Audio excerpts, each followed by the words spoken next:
We start with breaking news. We just heard the jury's decision in the sentencing of the Parkland school shooter. On all 17 murder counts, the jury recommended he serve life in prison without the possibility of parole, not death. In order to get the death penalty, jurors had to be unanimous. I want you to listen carefully right here as the judge reads one of the verdicts. We, the jury, unanimously find that the aggravating factors are sufficient to warrant a possible death sentence. Yes. One or more individual jurors find that one or more mitigating circumstances was established by the greater weight of the evidence. Yes. We, the jury, unanimously find that the aggravating factors that were proven beyond a reasonable doubt outweigh the mitigating circumstances. No.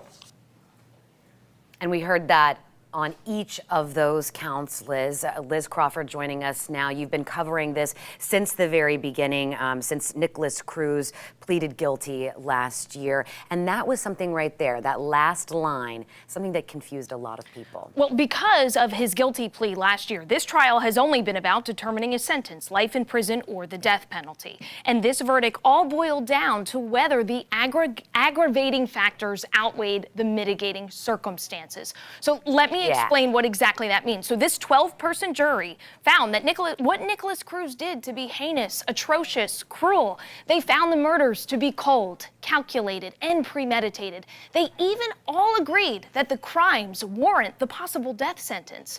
But at least one of them found that all of those aggravating factors did not outweigh mitigating circumstances. Now, Cruz's defense presented those mitigating factors, such as his birth mother's drinking and his adoptive mother's failure to get him psychiatric care for his mental illnesses.